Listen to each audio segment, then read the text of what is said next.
the big shift that happened around what is now commonly known as Russiagate was after the election. In early December, President Obama called a meeting of his National Security Council leadership.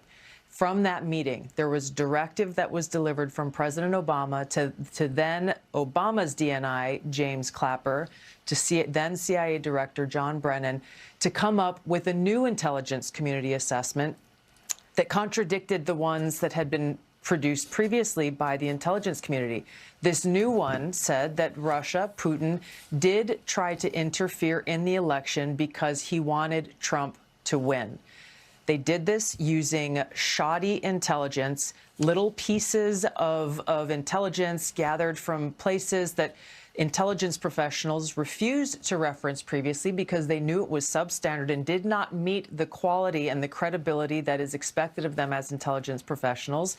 And they used the Steele dossier, knowing John Brennan knew, James Clapper knew, others within the intelligence community knew that the Steele dossier was a political manufactured document intended to be weaponized against then candidate Donald Trump.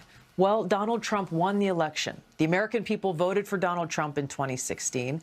So these intelligence leaders, and John Brennan and James Clapper and James Comey, then director of the FBI, then used this Steele dossier as a source for this Obama-directed new intelligence assessment. Again, stating and alleging that Putin, Russia, tried to help Trump win the election.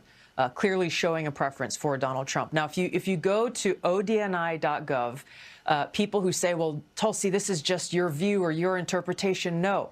It's all in hundreds of pages of documents that I've declassified and released that show point by point exactly what happened through this timeline that showed this very dangerous thing that occurred in the creation of Russiagate, the creation of this manufactured intelligence assessment that essentially had the intent of undermining the voices and votes of the American people who elected Donald Trump.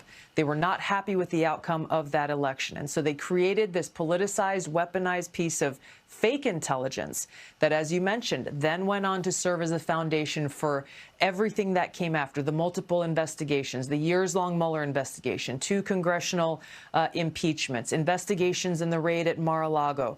The list goes on and on. Ultimately, the real crime here was against the American people because this action singularly undermined the integrity of our democratic republic. What to speak of the fact that some of those folks and those 37 individuals that we revoked, directed the revocation of security clearances from today under the direction of President Trump, they aided and abetted in this action, this seditious conspiracy that undermined our democracy, undermined our republic, and broke that sacred trust that every one of these professionals is supposed to have from the American people.